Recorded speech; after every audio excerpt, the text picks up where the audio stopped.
on site this morning here with Daniel from DC Tiling, who's just going to show us a bit about how we're going to install this drain around the pool. We do have our new midnight black UV stable grate going in today.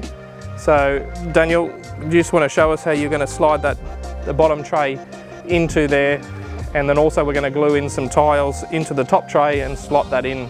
There are some joiners in the corner that we've used, 90-degree corners, and there is also the straight joiners that you can use as well to join these lengths of grate to any length possible.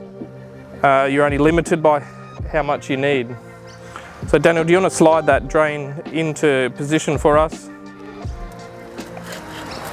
Daniel's already pre-installed the outlet underneath the drain, and now he's got the bottom tray in place there.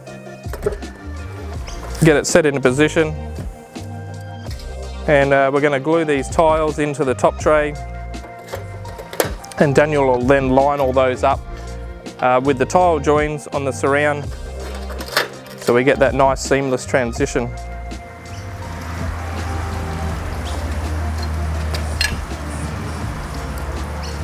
As you can see, Daniel's now down to the last couple of tiles, getting them in place into that top tray.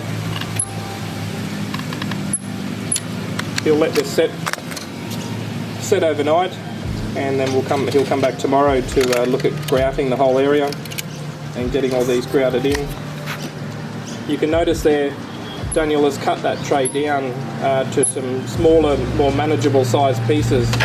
This just assists us when you're going to clean out the bottom tray. It allows for easy access, that you can pull individual trays out and sit them on the side of the pool, which will give you a demonstration shortly. And as you saw then, Daniel just did the nice little roll in